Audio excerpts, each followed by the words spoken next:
मानोरा येथे वृद्ध आजोबाला नातवाने संपवून मृतदेह नदीत फेकून दिल्याची भयंकर घटना समोर आली। या प्रकरणी नातवासह 4 जणांना पोलिसांनी अटक करण्यात आली आहे। संपत्तीसाठी या नातवाने आपल्या आजोबांचा जीव घेतल्याचा आरोप आहे। मनोरा तालुक्यातील झंझोरे येथील आडण धरणामध्ये एका 70 वर्षीय अनोळखी इसमाचा मृतदेह मंगळवारी दुपारच्या दरम्यान तरंगताना आढळून आला।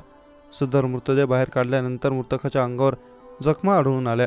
त्यांचे पायी बांधले होते, त्यामुळे घातपात झाल्याची शंका पोलिसांना आली।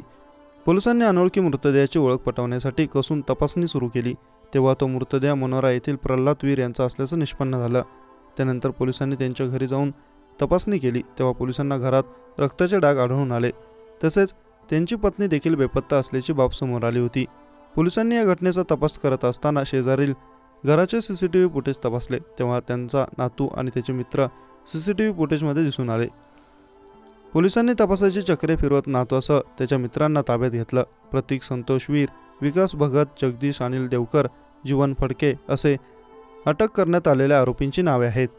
आजोबांचा मृतदेह आडण धरणात सापडल्यानंतर आजीही बेपत्ता झाल्याची बाब समोर आल्यानंतर त्याने आजीला मारून आडण धरणात फेकलं असावं अशी शक्यता होती।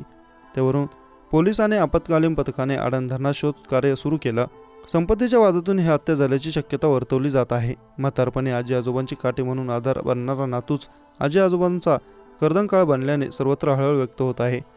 घटनेचं गांभीर्य पाहता जिल्हा पोलीस अधीक्षक अनुज तारे यांनी घटनास्थळाला भेट दिली। सदर घटनेचा पुढील तपास मनोरा पोलीस स्टेशनचे ठाणेदार प्रवीण शिंदे यांच्या मार्गदर्शनात मानोरा पोलीस करत आहेत।